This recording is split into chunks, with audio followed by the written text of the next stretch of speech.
que fait-on le jour où on n'est plus là? C'est une question qui préoccupait fortement mes parents, ma maman bien entendu, et mon père. Mais c'est une question qui était naturelle finalement, parce que la vie est ainsi faite et que les parents ne seront pas éternels.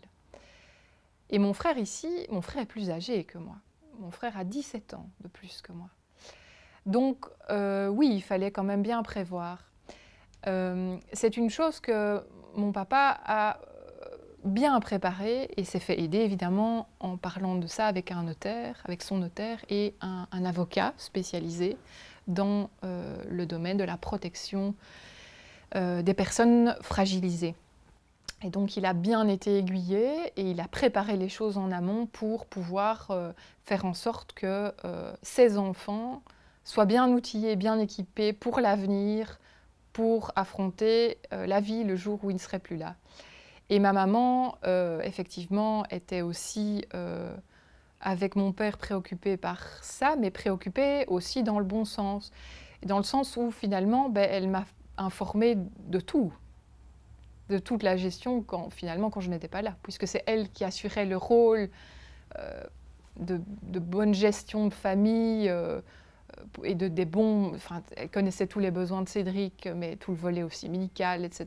Mais tous les besoins matériels de Cédric dans sa vie quotidienne.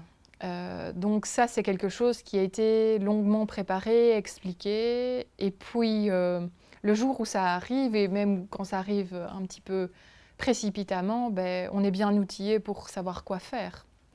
Donc, mais il faut être outillé d'un point de vue humain et des volontés des parents et de ce qu'ils ont voulu transmettre et ce qu'ils vous souhaitaient pour l'avenir de la personne fragilisée. Et quand c'est formalisé par écrit chez un notaire ou chez un avocat, ou les deux, c'est encore mieux. Et dans mon cas, voilà, mes parents m'ont conviée aussi dans toute cette réflexion plus formelle, juridique, à la fois chez le notaire et auprès des avocats. Donc en amont, finalement, moi j'étais associée à tout ça. Et effectivement, quand les choses arrivent et que malheureusement, les parents s'en vont, c'est moins difficile à assumer. Parce que déjà, il y a la charge du deuil, et le deuil qui est déjà terrible et qui est lourd et qui est difficile, voilà, pour toute personne.